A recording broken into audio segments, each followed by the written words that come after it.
গ্রামের শেষ মাথার জঙ্গলের সাইডে খালের পাড়ে একদম একটা বিরান জায়গায় ছোট্ট একটা কুড়ে ঘর ছিল। সেই ঘরে সাজ্জাদ নামের একজন সিএনজি ড্রাইভার বাস করত। সাজ্জাদের মা এবং সাজ্জাদ এই দুজনেই সেই ঘরে বসবাস করত। সাজ্জাদ খুব গরিব ছিল। সাজ্জাদের বাবা বেঁচে ছিল না, তার মা বেশিরভাগ সময়ই অসুস্থ থাকত।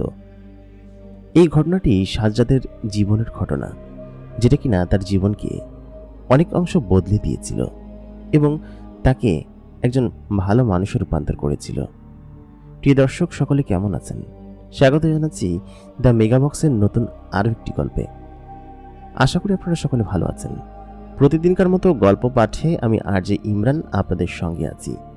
যারা এখন পর্যন্ত দ্য মেগাবক্স সাবস্ক্রাইব করেনি তারা অবশ্যই এখনই সাবস্ক্রাইব করে রাখুন এবং গল্পটি পুরোটা শুনতে আমাদের সঙ্গেই থাকুন। তাহলে চলুন আমরা সরাসরি গল্পে চলে যাই। প্রতিদিন সাজ্জাদ তার সিএনজিটা নিয়ে বিকেলের আগে আগে বাড়িতে চলে আসে, কারণ তার মা বাড়িতে একা।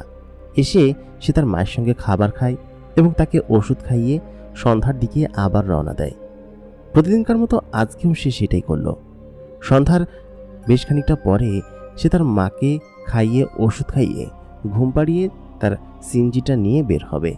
সাজ্জাদরা যেখানে থাকে সেটা খুবই ঘন এবং বিরান জাতীয় একটা জায়গা। এই পাশটাই হচ্ছে ওরা থাকে।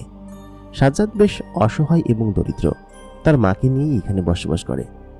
তাকে অনেকবার তার মাকে রেখে চলে যেতে হয়, আবার ফিরে আসতে হয় তার মাকে দেখার জন্য। সব মিলিয়ে সে এক প্রকার অন্যরকম কষ্টেই জীবনযাপন করে। ওদিনকেও সাজ্জাদ সকালবেলা উঠে সারাদিন কাজ করে তারপর বাসায় এসেছে। তার মায়ের শরীরটা আজকে একটু ভালো, যার কারণে সাজ্জাদ চিন্তা করলো আজকে বেশ গভীর রাত পর্যন্ত সে সিএনজি চালাবে, কারণ তার টাকার প্রয়োজন রয়েছে। এই কারণে সে সন্ধ্যার পরপর তার মাকে ঘুম পাড়িয়ে তার সিএনজিটা নিয়ে অন্ধকার সেই রাস্তা দিয়ে মূল রাস্তায় চলে আসলো। সাজ্জাদ যে রাস্তায় সিএনজি চালাতো সে রাস্তাটা ছিল বেশ জনমানব এবং অবশ্যই সেখানে বেশি বেশি করে সাওয়ারি পাওয়া যেত। এই জন্যই সাজ্জাদ এই রাস্তাটা বেছে নিয়েছে। তবে রাত 9টা-10টার পরে এই রাস্তা দিয়ে খুব বেশি প্যাসেঞ্জার যাতায়াত করে না। এই কারণে 9টা-10টার পরে সে থাকে একটু বেশি ভাড়ার উদ্দেশ্যে। প্রতিদিনকার মতো সেই অন্ধকারচ্ছন্ন রাস্তা দিয়ে সাজ্জাদ তার সিএনজিটা নিয়ে ওই জায়গায় বেরিয়ে পড়েছিল। বেশ খানিকক্ষণ সে অপেক্ষা করার পরে একটা সাওয়ারি পেল। সাওয়ারিটা নিয়ে সে বহু দূরের একটা জায়গায় গেল। সেখানে সে সাওয়ারিকে নামিয়ে দিয়ে ফেরার পথে রাস্তার মধ্যে আচমকা একজন তার সিএনজি থামালো। তারপর সেই লোক কয়েকজন বলল কি যে আমরা ওই জঙ্গলের রাস্তা ধরে অমুক গ্রামে যাব। সাজ্জাদ তখন বলল না না, আমি ওইদিকে যাব না। ওই শুনছান রাস্তাটা খুব একটা ভালো না, কারণ ওই রাস্তায় নাকি কি অদ্ভুত জিনিস আছে। আপনাদেরকে দিয়ে তো আমাকে আবার ফিরতে হবে, সেহেতু ওই রাস্তা ছাড়া ওই গ্রামের ফেরার আর কোনো রাস্তা নেই। আমি তো ওই রাস্তায় যাব না, আপনি অন্য কোনো সিএনজি দেখেন। তখন তেনারা রিকোয়েস্ট করতে লাগলেন। তাদের সঙ্গে মহিলা এবং বাচ্চাও ছিল। সাজ্জাদ মানবতার খাতিরে তাদের কথায় রাজি হলো, কিন্তু আসার সময় সাজ্জাদের হয়তো কোনো কিছুর ভয় লাগতে পারে, কারণ সাজ্জাদ জানে যে ওই রাস্তায় নির্ঘাত কোনো খারাপ কিছু আছে। না হলে মানুষজন ওই রাস্তা সম্পর্কে খারাপ কিছু বলবে কিসের জন্য? আসলে রাস্তাটা বেশ শুনশান এবং বেশ খানিকটা মাটির রাস্তা হওয়ার কারণে ওদিক দিয়ে কেউ যেতেও চায় না। তবে এরকম একটা দম্পতি যারা কিনা এরকম বিপদে পড়েছে তাদেরকে তো এখন দিয়ে আসতেই হবে। তারা নাকি শহর থেকে ফিরছে। শহর থেকে ডাক্তার দেখিয়ে ফিরতে ফিরতে বেশ খানিকটা রাত হয়েছে। এই জন্যই মূলত তাদেরকে আর কোনোভাবেই না করতে পারল না সাজ্জাদ। সে তাদেরকে সিএনজিতে জড়িয়ে সেই রাস্তা ধরে তাদের গ্রামের দিকে নিয়ে যেতে লাগলো। সাজ্জাদ যাওয়ার পথে বলতে লাগলো, আপনারা এত দেরি করেছেন কিসের জন্য? আর আগে থেকে আপনাদের রিজার্ভ করা গাড়ি নেওয়া উচিত ছিল। আপনারা জানেন যে আপনাদের ওই অঞ্চলে তেমন গাড়ি ঘোড়া ঠিকঠাক চলে না। তারপরেও আপনারা কেন এরকমভাবে ওইদিকে যাওয়ার সময় গাড়ি ঘোড়া নিয়ে যান না, সেটাই তো বুঝতে পারছি না। একজন মহিলা বলে উঠল, আসলে আমাদের ওইখানে গাড়ি ঘোড়া তেমন পাইনি, খুব দ্রুতগতির সঙ্গে চলে এসেছিলাম, তো হাসপাতালে একজন পেশেন্ট ভর্তি আছে, এই কারণে। সাজ্জাদ বলে, আচ্ছা ঠিক আছে, সমস্যা নেই, আমি আছি তো, আমি আপনাদেরকে নামিয়ে দিয়ে চলে আসবো, সমস্যা নেই। তখন ওই লোকটি বলল যে আপনাকে শুধু শুধু কষ্ট দিচ্ছি, আসলেই আপনার ফিরতে অনেকটা হয়তো কষ্ট হবে। অনেকটা রাত হলো। তখনই প্রায় রাত 11:30 বাজে। সাজ্জাদ সেই রাস্তা ধরে ওই গ্রামের কাছাকাছি পৌঁছে গেল। সেই গ্রামের একটা জায়গায় সেই লোকগুলো নেমে সাজ্জাদকে বেশ ভালো একটা টাকা দিল। বলল কি যে এটা রাখেন, আপনার কষ্টের কাছে এই টাকাটা কিছু না। তবে সেটার অ্যামাউন্ট ছিল বেশ খানিকটা, কারণ এই জাতীয় জায়গায় সাধারণত ভাড়া হয় 500 থেকে 700 টাকা, কিন্তু তাকে প্রায় 2000 টাকার মতো ভাড়া দিয়েছে। সাজ্জাদ প্রথমে নিতে চায়নি, তবে তার মায়ের খাতিরে, কারণ মাকে ডাক্তার দেখাতে হবে, সেজন্য সে রাত্রেও কাজ করছে। না হলে তার অসুস্থ মাকে রেখে তো সে রাত্রেবেলা আসে না। মূলত তারপর সে সেই টাকাটা নিয়ে বাড়ির দিকে ফেরত আসতে শুরু করলো। তো সেই শুনশান রাস্তাটা তো আদতেও বেশ ভয়ঙ্কর। সাজ্জাদ এর আগে এই রাস্তা সম্পর্কে অনেক ভয়ানক গল্প শুনেছে, তবে এই রাস্তায় এর আগে সাজ্জাদের কোনোদিন আসা হয়নি। এসেছে অল্প একটু পর্যন্ত, তাও দিনের বেলা। রাতের বেলা এরকম একটা শুনশান জায়গা, তারপর আমাবস্যার রাত, চারিদিকে ঘন কালো অন্ধকার। এরকম অন্ধকার একটা রাত্রের মধ্যে সাজ্জাদ এদিক দিয়ে যেতে তো আসলেই ভয় পাচ্ছে। ভয় পাওয়ার কথা। সাজ্জাদ তার সিএনজিটা অনেক জোরে ভাগাতে লাগলো। মাটির রাস্তা ছিল, পাতা চারিদিকে বিছিয়েছিল, আর দুই পাশের ঘন সেই নীরবতা সাজ্জাদের নিঃশ্বাসের শব্দের জন্য তাকে শুনিয়ে দিচ্ছিল।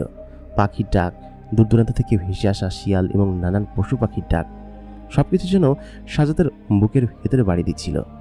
সে খুব দ্রুত গতিতে বাড়ির দিকে ফিরছিল এবং সে ওয়াদা করলো নিজের কাছে যে সে আর কোনোদিন এদিকে আসবে না, যদি কেউ অতি বিপদে না পড়ে।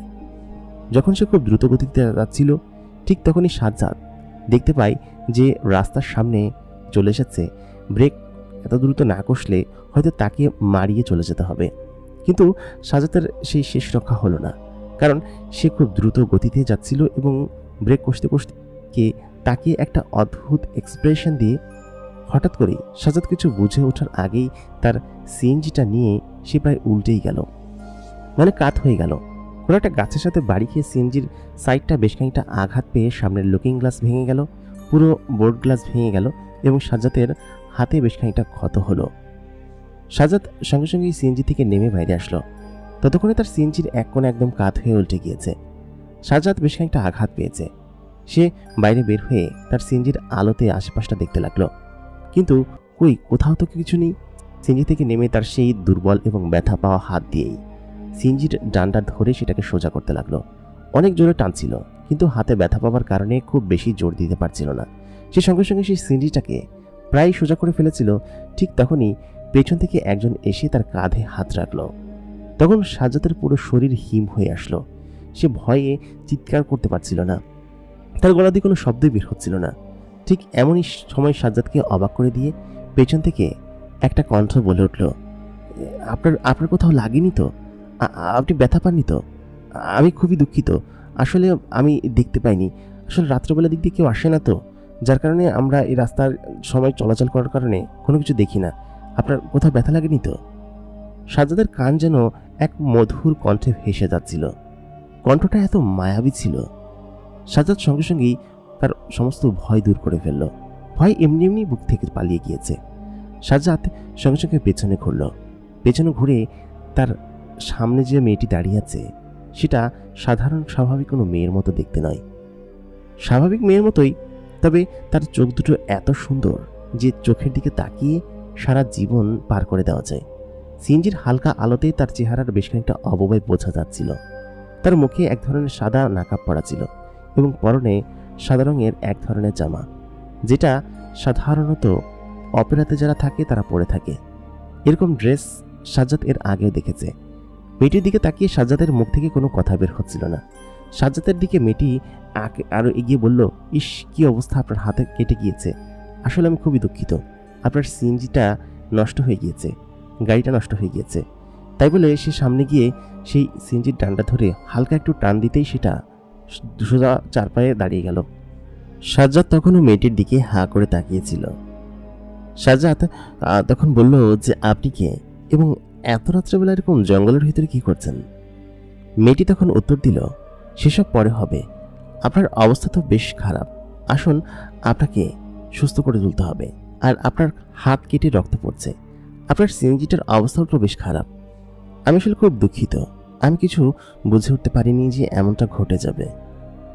সাজ্জাদ বলল কি যে তা বুঝতে পারলাম, কিন্তু এরকম একটা ঘন জঙ্গল, আশেপাশে কোনো বাড়িঘর দূরও নেই, প্রায় কয়েক কিলোমিটারের মধ্যে নেই, আপনি একা এরকম সুন্দরী একটা মেয়ে এখানে কি করছেন?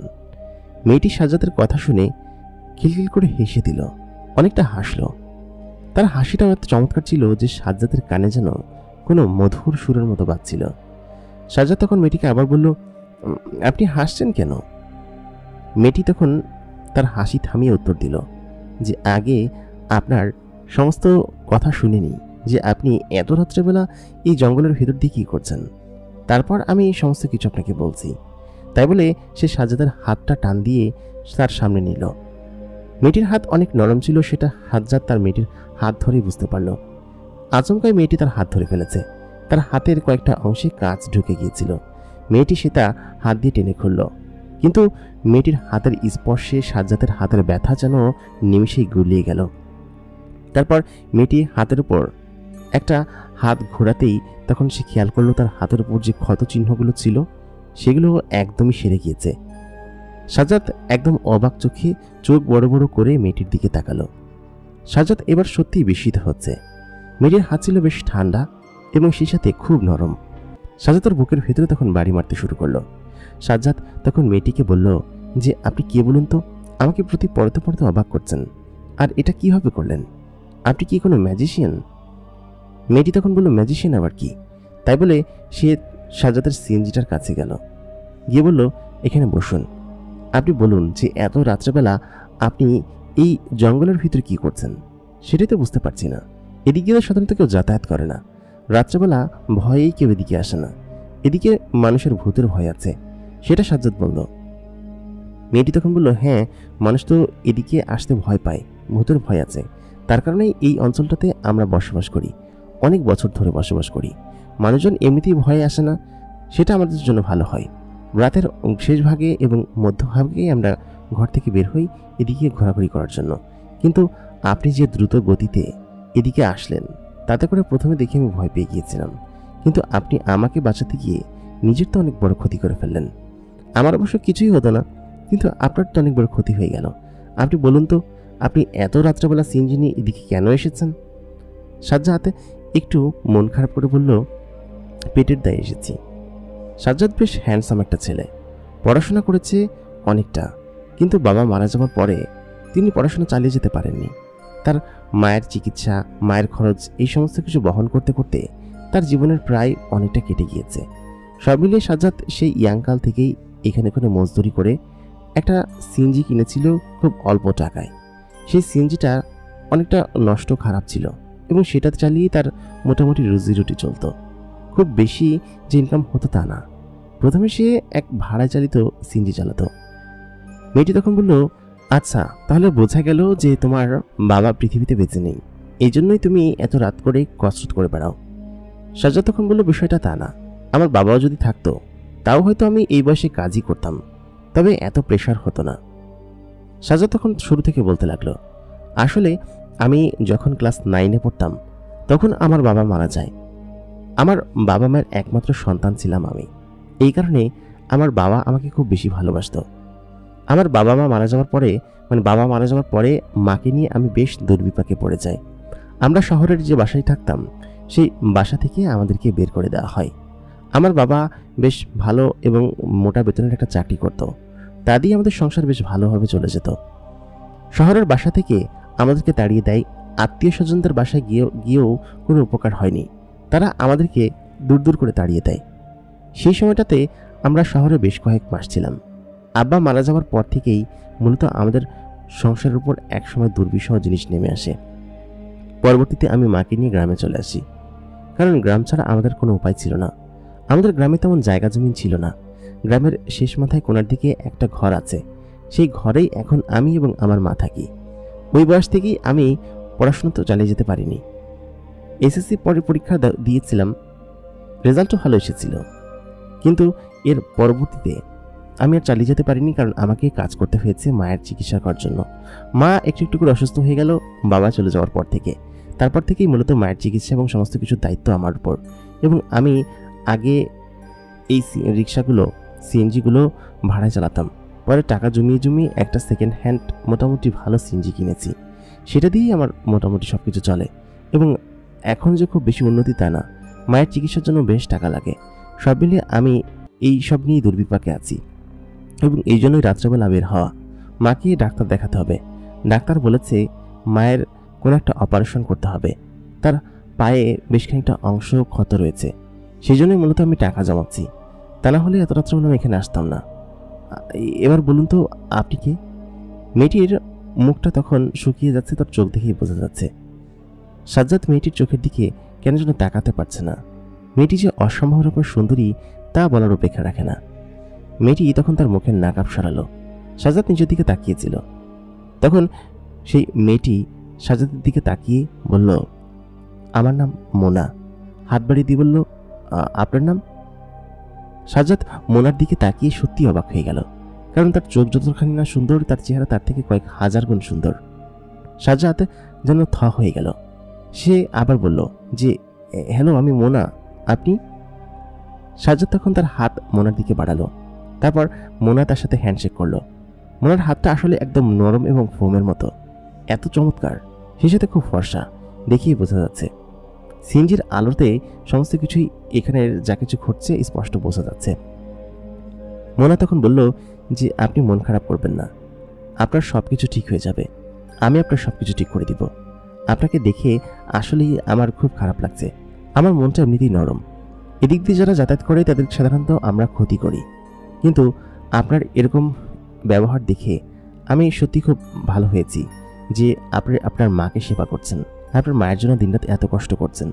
সাধারণত এদিক দিয়ে কেউ যাতায়াত করে না, আর করলেও যদি কেউ সামনে এসেছে দেখতো তাহলে উড়িয়ে দিয়ে চলে যেত, কিন্তু আপনি সেটার ব্যতিক্রম ছিলেন এবং আপনি আমাকে সেভ করেছেন। যদিও আমার ভেতর দিয়ে চলে গেলেও আমার কিছু হতো না, কারণ আমি কোনো আশরাফুল মাখলুকাত নই, আমি পড়ি। এই কথা বলতেই সাজ্জাদের চোখ যেন আকাশে উঠে গেল। সে ভয়ে সঙ্গে সঙ্গে মোনার হাত ছেড়ে দিল। হাত ছেড়ে দিয়ে পেছনে সরে আসলো। মোনা তখন বলল, আপনি ভয় পাচ্ছেন কিসের জন্য? পরীরা কি কোনো জীব নয়? আমরাও তো আল্লাহর সৃষ্টি, তাই না? আপনি আমাকে দেখে ভয় পাচ্ছেন কেন? আমি আপনার কোনো ক্ষতি করব না, বা আপনার ক্ষতি করার হলে তখন করে ফেলতাম। আমি কি আপনার কোনো ক্ষতি করেছি? সাজ্জাদ তখন বলল, না। মোনা তখন বলল যে, তাহলে তো ভয় পাচ্ছেন কিসের জন্য? বরঞ্চ আমি আপনাকে বসিয়ে আপনার কথাগুলো শুনেছি, এই জন্যই তো মূলত আমার হাতের জিনিসগুলো এরকমভাবে সারিয়ে তুললেন আপনি। পরিদের নাকি অনেক অলৌকিক ক্ষমতা থাকে এবং তারা দেখতে সুন্দর হয় অনেক। সেটা আপনাকে না দেখলে হয়তো আমি বিশ্বাস করতে পারতাম না। এর আগে অনেক গল্প কাহিনীতে শুনেছি, কিন্তু আজকে চোখের সামনে একটা পরীকে দেখে আমি সত্যি এবার বিস্মিত হচ্ছি। পরী মেয়েটি তখন বলল যে, আচ্ছা ঠিক আছে, আপনি এখন তাহলে বাড়িতে ফিরে যান। আপনার মা বাড়িতে একা আছে, আপনার মায়ের কাছে যান। আবার কোনোদিন যদি কোনো প্রয়োজন হয় তাহলে আমার কাছে আসবেন, আমি এখানেই আছি, ঠিক আছে? এখানে এসে আমাকে ডাক দিবেন, মোনা বলে ডাক দিবেন, তাহলে আপনি আমাকে পাবেন। আর আপনার সিএনজির অবস্থাটা তো বেশ খারাপ হয়ে গিয়েছে, আমি এটাকে ঠিক করে দিচ্ছি। সঙ্গে সঙ্গে মোনা তার কাপড়ের ভাঁজ থেকে একটা লাঠি জাতীয় কিছু একটা বের করলো। বের করে সিএনজিটা ধরতেই সেই পুরাতন জীর্ণ শীর্ণ সেই সিএনজিটা যেন পরিণত হয়ে গেল এক লাক্সারিয়াস সিএনজিতে। সিএনজির রং টং পরিবর্তন হয়ে গেল, লুকিং গ্লাস লেগে গেল এবং ভেতরের পরিবেশটা, সিট সব ছিঁড়ে গিয়েছিল, সমস্ত কিছু একদম নতুনের মতো হয়ে গেল। যেন মনে হচ্ছে সিএনজিটাকে মাত্রই শোরুম থেকে নামানো হয়েছে এবং অন্যান্য সমস্ত সিএনজি থেকে ব্যতিক্রম হয়ে গেল। সঙ্গে সঙ্গে সাজ্জাদ দেখে অবাক হয়ে গেল, বলল, এটা কিভাবে সম্ভব? তখন সে বলল যে, আপনি তো পড়ি, সেহেতু আপনার কাছে কোনো কিছুই অসম্ভব না। তারপর সে মোনাকে বিদায় জানিয়ে সঙ্গে সঙ্গেই সেখান থেকে চলে আসতে লাগলো। লুকিং গ্লাসে সে দেখতে পাচ্ছিল মোনা তখনও দূর থেকে দাঁড়িয়ে তার সিএনজি দিকে তাকিয়ে আছে। খানিকটা দূরে যেতেই সে লুকিং গ্লাসে আবার ফলো করলো। সে খেয়াল করলো মোনা একটা আলো হয়ে ধোয়ার মতো হয়ে বাতাসে মিলিয়ে গেল। সাজ্জাদ তার মানে বুঝতে পারলো এটা আসলে কোনো আশরাফুল মাখলুকাত না, এটা সত্যি সত্যি একটা পরী। এবং সাজ্জাদের এরকম একটা ঘটনা ঘটবে সেটা সে ভাবতে পারেনি। তার সঙ্গে খারাপ কিছু ঘটতে পারত, কিন্তু না, এমন কিছু ঘটেনি। সাজ্জাদ প্রায় গভীর রাতে তার সিএনজিটা নিয়ে বাড়িতে ফিরল। তার বাড়ির পাশের একটা ছোট জায়গা আছে যেখানে সে সিএনজিটাকে তালা মেরে রাখে। সে সেটাকে তালা মেরে ঘরের ভিতরে ঢুকে দেখলো তার মা ঘুমাচ্ছে।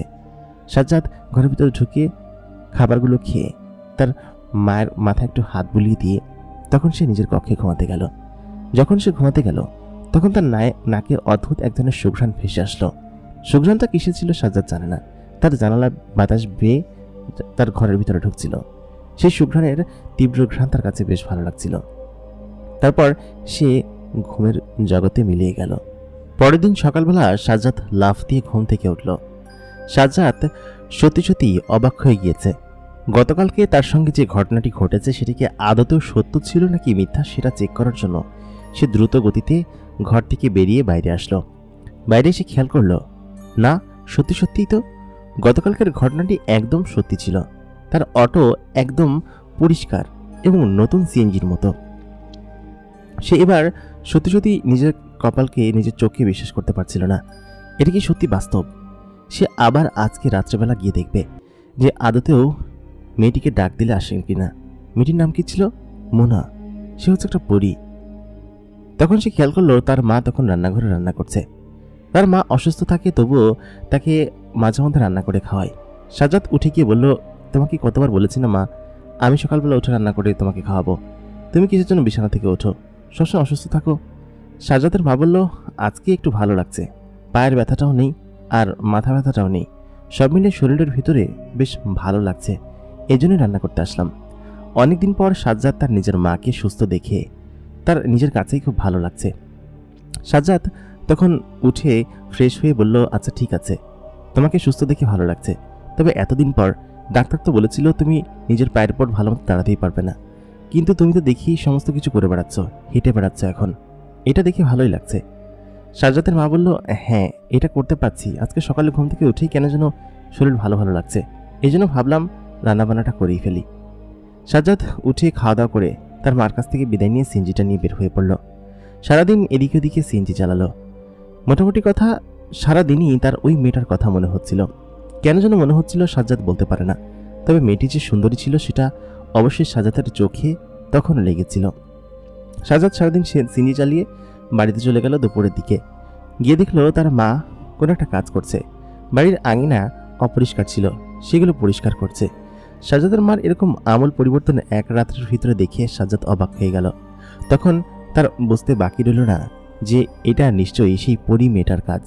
পরী মেয়েটা নিশ্চয়ই এইটা করেছে, তার মাকে সুস্থ করেছে, কারণ কালকে রাত্রেবেলা সে অদ্ভুত একটা সুঘ্রাণ পাচ্ছিল। সুঘ্রাণটা তার কাছে পরিচিত ছিল। এই সুঘ্রাণটা সে এখন মেলাতে পারছে ওই পরী মেয়েটার শরীর থেকে, বা পরী মেয়েটা যখন আসছিল তার কাছে তখন আশেপাশে ওই ঘ্রাণটা সে পেয়েছিল। তার মানে গতকাল রাত্রে পরী মেয়েটা তার বাড়িতে এসেছিল এবং নিশ্চয়ই তার মাকে সেই পরী মেয়েটাই সুস্থ করে তুলেছে। সামহাও পরী মেয়েটার সঙ্গে আজকে দেখা করতেই হবে। সাজ্জাদ বিকেলবেলা আবার তার সিএনজিটা নিয়ে বের হলো। এদিক ওদিকে সিএনজি চালিয়ে ঠিক রাত 11:30টার দিকে সেই স্থানে পৌঁছে গেল। ওইখানে যাওয়ার পর চারিদিকে শুনশান এবং খুব নীরব ছিল। এত পরিমাণ শুনশান ছিল যে সে তখন সেখানে দাঁড়িয়ে নিজের হার্টবিটের শব্দ শুনতে পাচ্ছিল। এরকম দূর থেকে ভেসে আসছিল শিয়াল, নানান ধরনের পাখি এবং ওল পাখির আওয়াজের শব্দ। সে ওইখানে গিয়ে তার সিএনজির লাইটটা বন্ধ করে সে তখন মোনা বলে ডাক দিল। বলল, মোনা, মোনা আপনি কোথায়? আপনি কি আছেন? আমার কথা শুনতে পাচ্ছেন? বেশ খানিক্ষণ পর তার নাকে সেই ঘ্রাণটা ভেসে আসলো এবং সে খেয়াল করলো ঠিক গাছের উপর থেকে একটা আলো তার দিকে নেমে আসছে। আলোটা নেমে আসছে অনেকটা ধোঁয়ার মতো, মানে ধোঁয়া যেরকম উড়ে আসে ঠিক সেরকম, এবং একটা সাদা আলো ধোঁয়ার মতো। জিনিসটা তার সামনে এসেই একটা মানুষের শরীরের রূপ নিল এবং তার সামনে দাঁড়িয়ে আছে মোনা পরী। সাজ্জাদ তখন মোনাকে বলল যে, আপনি আমার জন্য এতটা কেন করছেন? মোনা তখন বলল, কই, আমি তো আপনার জন্য তেমন কিছু করিনি। কি করেছি? সাজ্জাদ বলল, আপনি যে গতকালকে আমাদের বাড়িতে এসেছিলেন সেটা আমি জানি, এবং আমার মাকে আপনি সুস্থ করে তুলেছেন। এর থেকে বড় পাওয়া হয়তো আমার কাছে পৃথিবীতে আর কিছু নেই। আমি পৃথিবীর সমস্ত কিছুর বিনিময়ে আমার মায়ের সুস্থতা এবং হায়াত চেয়েছিলাম আল্লাহর কাছে। আল্লাহ নিশ্চয়ই আপনাকে আমার কাছে প্রেরণ করেছেন আমার মাকে সুস্থ করার জন্য। আপনাকে অনেক ধন্যবাদ। মোনা তখন বলল, আরে না না, ধন্যবাদ কিসের? আপনি আপনার মাকে এত ভালোবাসেন, এটা দেখে আমার খুব ভালো লেগেছে এবং আমি আপনার প্রতি বেশ খুশি। এই কারণেই মূলত আপনাকে আমি এই পুরস্কারগুলো দিয়েছি, যেটা আপনার প্রাপ্য। পরী বা জিনেরা একবার যার উপর খুশি হয় তারপর তার সুপ্রসন্ন হাত সবসময় বিছিয়ে রাখে, এবং আপনার ক্ষেত্রেও ঠিক তাই হয়েছে। আপনি বেশ ভালো একজন মানুষ, এটাই আপনার পুরস্কার পাওয়ার যোগ্যতা বাড়িয়ে তুলেছে। সেজন্যই আমি আপনাকে এই জিনিসগুলো দিয়েছি। সেদিন আমার সঙ্গে ওরকমভাবে দেখা না হলে হয়তো আপনি অন্যভাবে চালিয়ে নিতেন, কিন্তু আল্লাহ তাআলা চেয়েছেন বলে আমাদের এরকমভাবে দেখা হয়েছে। তো আজকে এখানে আচ্ছা, আপনি তো আবার ধন্যবাদ দিতে এসেছেন, সেটার কোনো প্রয়োজন নেই। আপনি যেহেতু আজকে এসেই পড়েছেন, আসুন আমার সঙ্গে একটু পানীয় খান, আমাদের এখানকার পানীয়। তাই বলেই সে সাজ্জাদকে জঙ্গলের ভিতরে যাওয়ার জন্য বলল। সাজ্জাদ বলল, জঙ্গলের ভিতরে? মেয়েটি বলল, কেন, আমাকে বিশ্বাস করছেন না?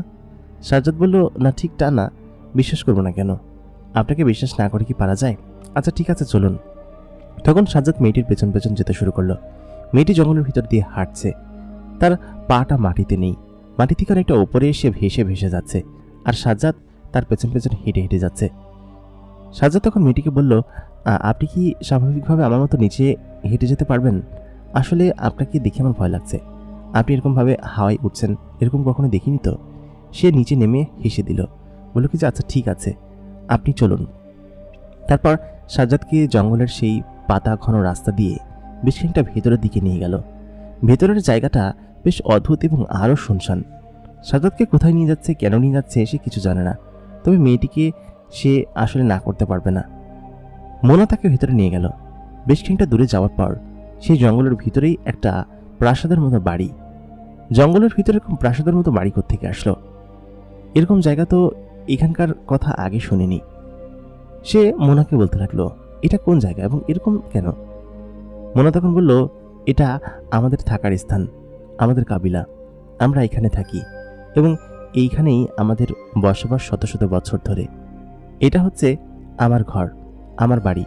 এরকম সামনে যত ঘরবাড়ি দেখবে সব বাড়িগুলো এরকম এবং এরকম ধাঁচে তৈরি করা। বাড়িগুলোর ডিজাইন এবং ক্যাটাগরি সম্পূর্ণ অদ্ভুত ছিল। মোনা ভিতরে যেতেই দুজন লোক মোনার কাছে এগিয়ে আসলো। এগিয়ে এসে মোনার হাত থেকে একটা পাত্র ছিল, সেই পাত্রটা নিল এবং বলল যে, বাবা মা কি বাসায় আছে? ওটা ওদের ভাষায় ওদেরকে বলল। আমি মোনার সঙ্গে সঙ্গে মোনার পেছন পেছন ওই বাড়ির ভিতরে ঢুকে গেলাম। মোনা আমাকে বলল যে বাবা মা থাকলে একটু সমস্যা আছে, এই জন্য বললাম যে বাবা মা বাসায় আছে কিনা ওদেরকে। ওরা আবার আমার কথা শোনে। এটা হচ্ছে আমার প্রাসাদ, এই ঘরের পেছনে আরেকটা প্রাসাদ আছে, ওইখানে বাবা মা থাকেন। তো সব মিলিয়ে এই হচ্ছে আমাদের গরিবের ঘর বাড়ি। সাজ্জাদ তখন বলল, গরিব তো আমরা, আমাদের ঘর এই ঘরের 10 গুণের 1 গুণ না, সেই হিসাবে আপনারা অনেক বড় লোক। তখন মোনা বলল, আহা, এসব বললে আমি আপনাকে কষ্ট দিতে যাচ্ছি না, আমার আসলে কথাটা বলা ঠিক হয়নি। তাই বলে সে একটা কক্ষে নিয়ে গেল। কক্ষটা একদম ফাঁকা ছিল, দু একটা টেবিল আর ফার্নিচার ছিল, তবে সেগুলো বেশ অদ্ভুত জাতীয় ফার্নিচার। সেখানে বসার পর দুইজন লোক তাকে কিছু একটা দিয়ে গেল এবং তার ভিতরে একটা জগ ছিল, একটা গ্লাস ছিল, আর একটা বিরাট পাত্রে কিছু একটা খাবার ঢাকা দেওয়া ছিল। সে সাজ্জাদকে বলল, এই সামান্য মেহমানদারি, আপনাকে যে এখানে নিয়ে আসবো সেটা আমার কল্পনায় ছিল না, তবে আজকে ভাবলাম যে একটু মেহমানদারি করি। তারপর সে তাকে সেই জগ থেকে লাল জাতীয় এক ধরনের পানি ঢেলে দিল গ্লাসের মধ্যে। সে জিনিসটা দেখছিল, চারিদিকটা বেশ একটা অদ্ভুত ঝলমলে আলো জ্বলেছিল, এক অন্যরকম বাতি। সাজ্জাদ সেই জুসটা খাওয়ার সঙ্গে সঙ্গেই তার কাছে অন্যরকম একটা ফিলিংস হলো, মানে জুসটা ছিল বেশ সুস্বাদু এবং মিষ্টি খেতে, সম্ভবত কোনো ফলের রস। সে তখন সেই ঢাকনাটা সরাতেই তার ভিতরে আস্ত একটা মুরগি রান্না করা ছিল। মুরগিটা বেশ সুন্দর স্মেল দিচ্ছে। সে তখন খেতে লাগলো। মোনার সামনে একটা মুরগি রয়েছে, তারা দুজনেই খেতে শুরু করলো। সাজ্জাদ এরকম সুস্বাদু খাবার তার জীবনে কোনোদিন খায়নি। খাওয়া দাওয়া শেষ করে সে মোনাকে ধন্যবাদ দিল, বলল, আপনাকে অনেক ধন্যবাদ, আপনি আমার জন্য এরকম একটা খাবারের ব্যবস্থা করেছেন, এরকম খাবার আমি জীবনে খাইনি।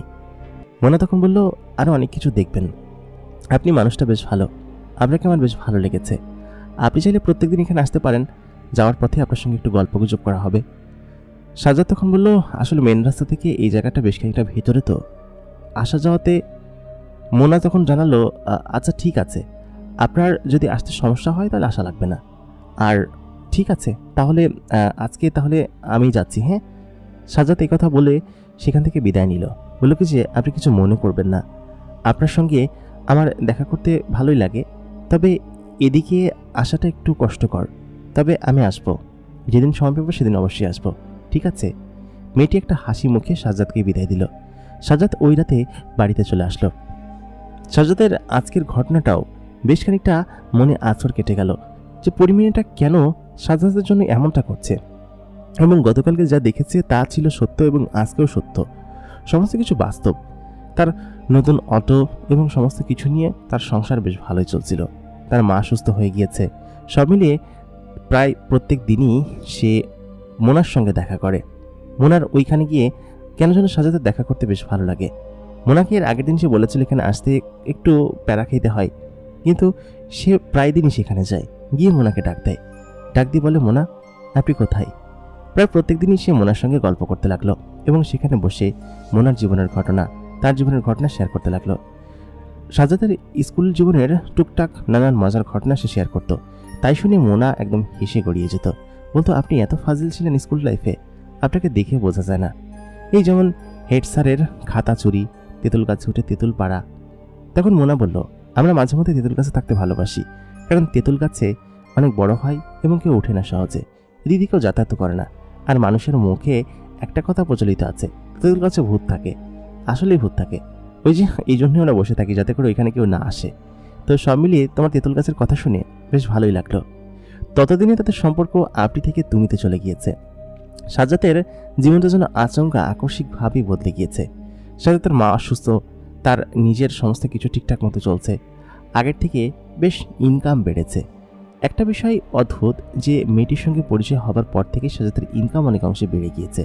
সে এখন রাস্তায় বের হলে যাত্রী পায়, রাস্তায় বের হলেই তার ইনকাম অনেক বেশি হয়। সব মিলিয়ে তার অবস্থার আস্তে আস্তে পরিবর্তন হতে শুরু করলো। এমনটা আগে কখনো হয়নি।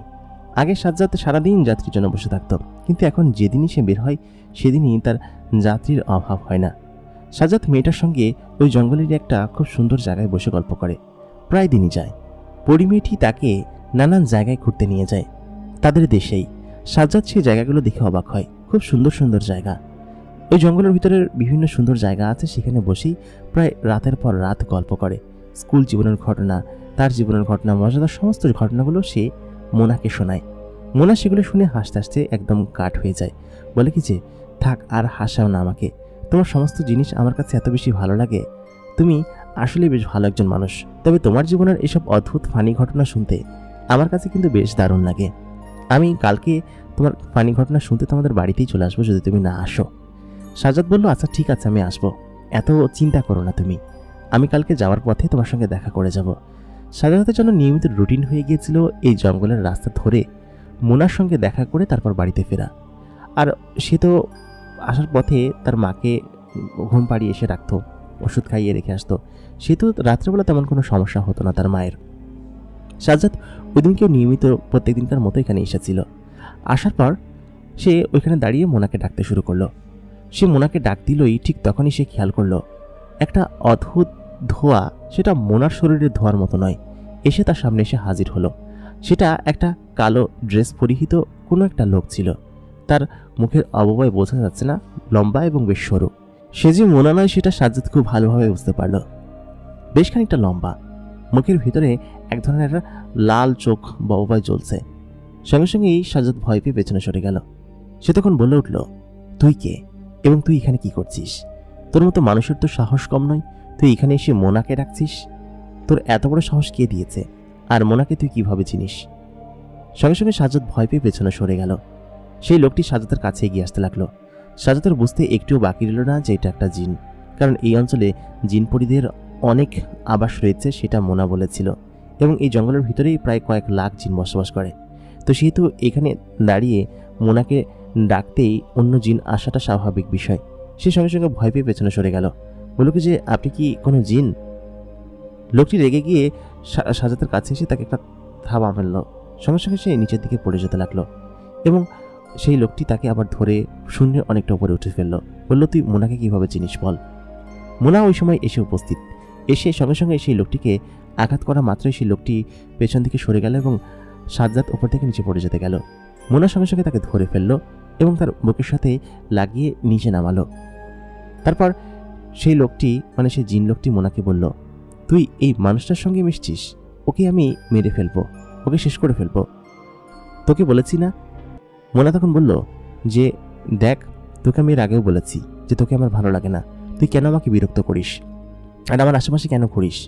আর তুই জানতে চাচ্ছিলি না যে ওর সঙ্গে কেন মিশি আর ওকে কেন আমার সঙ্গে রেখেছি? তুই এর আগেও আমাকে ওকে নিয়ে প্রশ্ন করেছিস। তুই জানিস যে ও প্রায় দিন এখানে আসে, তুই এই জন্য টার্গেট করে রেখেছিলি তাই না, যাতে করে ওর ক্ষতি করতে পারিস? তোর খবর আছে, তোর নামে আমি বিচার দিব। সে আবার মোনাকে বলতে লাগলো, কি এমন লাগে তোর ও যে ওর জন্য তুই আমার জিন গোত্রের সঙ্গে এরকমভাবে শয়তানি করছিস, দুষ্টুমনি করছিস? ও তো স্বাভাবিক একটা মানুষ, ওর মধ্যে এমন কি আছে যে তুই ওর সঙ্গে নিয়মিত গল্প করিস, হাসাহাসি করিস? আমি তো দূর থেকে দেখি, এটা আমার কাছে খুব বাজে লাগে, খুব বিরক্ত লাগে। আমি তো তোকে কতবার বলেছি যে আমি তোকে ভালোবাসি মোনা। মোনা তখন বলে উঠল, তুই একটা বাজে জিন, তোকে আমি ভালোবাসি না, আমি ভালোবাসি সাজ্জাদকে, ওকে ভালোবাসি। কথা শুনেছিস, এবার এখান থেকে যা, দ্রুত গতিতে এখান থেকে বেরিয়ে যাবি। এটা শুনে সে এখান থেকে রেগে মেগে বেরিয়ে গেল এবং যাওয়ার সময় সাজ্জাদের দিকে খুব বাজে দৃষ্টিতে তাকিয়ে তারপর গেল। মোনার এই কথা শুনে সাজ্জাদ তো থা হয়ে গিয়েছে। মোনা তাকে ভালোবাসে, এটা কি সত্যি কথা? সে এটাকে বিশ্বাস করল না, বলল কি যে ও তোমাকে ভালোবাসে এটা যাতে না বুঝতে পারে, বা এই জন্যই তুমি আমাকে বলেছো তাই না, সেজন্য? আচ্ছা ঠিক আছে, সমস্যা নেই। তবে আমি হয়তো এটাই ভেবেছিলাম যে ওর হাত থেকে বাঁচতেই তুমি আমাকে বলেছো তুমি আমাকে ভালোবাসো। তবে আমরা খুব ভালো বন্ধু তাই না? মোনা তখন বলল যে সাজ্জাদ, আমি তোমাকে সত্যিই ভালোবাসি, এটা অনেকদিন থেকেই তোমাকে বলতে চাচ্ছিলাম, কিন্তু আজকে ওই শয়তান জিনটার কারণে তোমাকে বলেই ফেলেছি। একদিক দিয়ে অবশ্য খুব ভালো কাজ করেছে যে আমার মনের কথাটা আমি তোমাকে বলতে পেরেছি, এখন বেশ হালকা লাগছে। সাজ্জাদ থ হয়ে তার সিএনজির সিটের উপর বসে পড়ল। বলল, কি বলছো তুমি মোনা? তুমি কত বড় একটা জিন এবং জিনের মেয়ে। আমার মতো একজন সাধারণ সিএনজি চালক এবং মানুষের সঙ্গে তোমার কি কখনো যায় বলো? তুমি কি আমার সঙ্গে থাকতে পারবে? সঙ্গে সঙ্গেই মোনা সাজ্জাদের কাছে এসে তার মুখে হাত দিয়ে বলল, এরকম কথা কখনো বলবে না। তোমার মন মানসিকতা খুব ভালো, তোমার এরকম মানসিকতা আমাকে তোমার প্রতি আকৃষ্ট করেছে এবং তোমাকে পাগল করেছে। তুমি কত ইনোসেন্ট, সব মিলিয়ে তোমার সমস্ত কিছুই আমাকে আকর্ষণ করে। এই জন্যই কবে কবে যে তোমাকে ভালোবেসে ফেলেছে আমি বলতে পারবো না। তবে তোমার প্রতি আমার এই ফিলিংসটা ভালোবাসারই ফিলিংস, সেটা আমি বুঝতে পারি এবং তোমাকে ছাড়া আমার ভালো লাগে না। তুমি যেদিন আসো না সেদিন আমার খুব খারাপ লাগে। প্রথম যেদিন তোমাকে দেখেছিলাম সেদিনকেই তোমাকে দেখে আমার পছন্দ হয়েছিল। তারপর তোমার গুণ এবং সমস্ত কথা শুনে আমি বেশ মুগ্ধ হয়েছি। তোমার মায়ের প্রতি এত ভালোবাসা, যে ছেলে মাকে ভালোবাসে সে তার স্ত্রীকে এবং প্রেমিকাকে কতখানি ভালোবাসবে সেটা আমি জানি। আমার মা আমাকে সবসময় এই কথাই বলে, যে ছেলে তার মাকে ভালোবাসে, তার মায়ের জন্য সমস্ত কিছু করতে পারে, সে তার ছেলে তার বউকেও বেশ ভালোবাসতে পারে। সেহেতু আমি এই জন্য তোমাকে ভালোবেসে ফেলেছি। আমি তোমাকে তোমার কথা আমার মাকে জানিয়েছি। আমার মা বলেছে তোমাকে নিয়ে যেতে এবং বাবাকেও জানাবো। আমি তোমাকে খুব ভালোবেসে ফেলেছি সাজ্জাদ তখন হা হয়ে তাকিয়ে আছে। সাজ্জাদ যে মোনাকে পছন্দ করে এটা বলা বাহুল্য, সে মোনাকে ভালোবাসে সেটাও সে জানে, কিন্তু একটা পরী তাকে এরকমভাবে বলবে? সাজ্জাদ তখন বলল যে আমার বিশ্বাস হচ্ছে না, সত্যি মোনা, তুমি এত বড় একটা পরী, এত সুন্দরী, আর আমি সাধারণ একজন সিএনজি চালক। মোনা তখন আবার তার মুখে একটা আলতো থাপড় মেরে বলল, এই কথা একদমই বলবে না। তাই বলে সে তার ঠোঁটে ঠোঁট চেপে ধরল। বেশ খানিকক্ষণ চুমু খেলো। সাজ্জাদ তার হার্টবিট যেন ধরে রাখতে পারছিল না, খুব ধুপধুপ করে হার্টবিট করছিল। সাজ্জাদ তখন মেয়েটিকে বলল, মোনাকে বলল যে এটা কি করলে তুমি? মোনা তখন বলল, তোমাকে ভালোবাসি, আর ভালোবাসার মানুষকে চুমু খাওয়াই যায়। তুমি আমাকে ভালোবাসো না বলো? সাজ্জাদ তখন বলল যে আমিও তোমাকে ভালোবাসি, কিন্তু সেটা আমি এতদিন তোমাকে বলতে পারিনি, কারণ তুমি খুব বড় ঘরের একজন জিন আর আমি সাধারণ একজন মানুষ। তোমাকে কিভাবে বলবো বলো? সাজ্জাদ তখন কেঁদে তাকে জড়িয়ে ধরল, বলল যে তুমি আমার জীবনের সমস্ত কিছু বদলে দিয়েছ এবং আমার জীবনটাকে সম্পূর্ণরূপে পাল্টে দিয়েছ। এরকমটা হবে আমার জীবনের সঙ্গে কখনো ভাবতে পারিনি। সত্যি আমি তোমাকে খুব ভালোবাসি মোনা। তারপর ওই রাত সে সারা রাতই মোনার সঙ্গে গল্প করলো এবং খুব আনন্দের সহিত তারা একে অন্যের সঙ্গে লেপ্টেছিল। পরের দিন সে মোনাকে বলল, আমি তোমাকে আমার মায়ের কাছে নিয়ে যাব, আমার মায়ের সঙ্গে দেখা করাবো। আমি তোমাকে আমার মায়ের কথা বলেছি, আমি কোনো কিছুই মায়ের কাছে লুকাই না। তোমাকে বলেছি যে এরকম একটা মেয়ে আছে, সে সবসময় আমাকে এরকম সাহায্য করে, কিন্তু তুমি যে একটা পড়ি সেটা মাকে বলিনি। সে জানলে নিশ্চয়ই খুব খুশি হবে। মোনা তখন বলল, আচ্ছা ঠিক আছে, আমি কালকে আসব। তারপর স্বাভাবিকভাবে পরের দিন সে সিএনজি চালাচ্ছিল।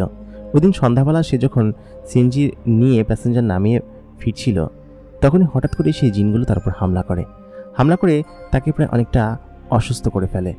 অসুস্থ বলতে আঘাত করে অনেকটা। ওইখানে বেশ কিছু লোক এসে পড়ার কারণে জিনগুলো তখন সেখান থেকে গায়েব হয়ে যায়, কারণ জায়গাটা শুনশান ছিল। সাজ্জাদকে হাসপাতালে নেওয়া হয়। খানিকটা চিকিৎসার পরে সে ওই রাত্রেপরা বাড়িতে ফিরে আসে ব্যান্ডেজ ট্যান্ডেজ করে।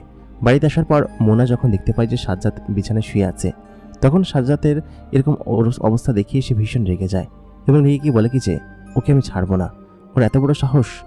সাজ্জাদ তখন তাকে থামিয়ে দিয়ে বলে, তুমি আমার পাশে বসে থাকো, তাতেই আমি সুস্থ হয়ে যাব। আর বাদ দাও না, ও তোমাকে পছন্দ করে, এই জন্যই মূলত আমার ক্ষতি করার জন্য এরকম করেছে। চলো আমরা দুজন বিয়ে করে ফেলি। বিয়ে করলে হয়তো ও এরকমটা করার সাহস আর পাবে না, বা ও তোমার কাছে আসতেও পারবে না। তখন তুমি চাইলে আমার সঙ্গে নিয়মিত যাতায়াত করতে পারবে, আমি তোমার ওখানে যেতে পারবো, তখন ও কোনো কিছু করবে না। মোনা তখন বলল, আচ্ছা ঠিক আছে, আমি তোমাকে বিয়ে করতে রাজি, এবং আমি তোমাকে এই কথাটা বলার সাহস পাচ্ছিলাম না, তুমি আবার কি মনে করো? ওই কথা বলতেই ওই ঘরে সাজ্জাদের মা এসে উপস্থিত হলো। সাজ্জাদ তখন বলল, মা, ওই হচ্ছে মোনা, ওর কথা তোমাকে বলেছিলাম না, ওকে আমি পছন্দ করি, মোনাও আমাকে পছন্দ করে। তখন মোনা উঠে তার মাকে সালাম করলো এবং বলল, মা, আপনি দোয়া করলে আমরা আজকে রাতে বিয়ে করব, এবং বিয়ে করে আমরা আসছি, আপনি আমাদের সঙ্গে যাবেন?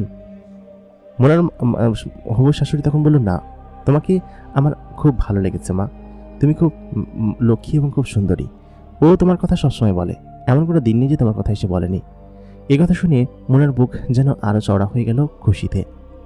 ওই রাত্রেবেলা সে তার সাজ্জাদকে নিয়ে সেখান থেকে জিনের জগতে গেল, তাদের সেই প্রাসাদে। সেখানে গিয়ে সে সঙ্গে সঙ্গেই সাজ্জাদকে সুস্থ করে তুলল, এবং সুস্থ করে তার মা এবং বাবার সম্মতিতে সেদিন রাত্রেবেলা সে সাজ্জাদকে বিয়ে করল। যদিও ও তার বাবাকে বোঝাতে অনেকটা বেগ পোহাতে হয়েছিল, তার মাই তার বাবাকে ভালো মতো বুঝিয়েছে। আর সাজ্জাদ যে একটা ভালো নেককার ছেলে, সেটা তার বাবা জিন তখন বুঝতে পারল, তখন আর আপত্তি করল না। সেই রাতে তারা বিয়ে করে ফেলল এবং সাজ্জাদের জীবন চিরদিনের জন্য বদলে গেল।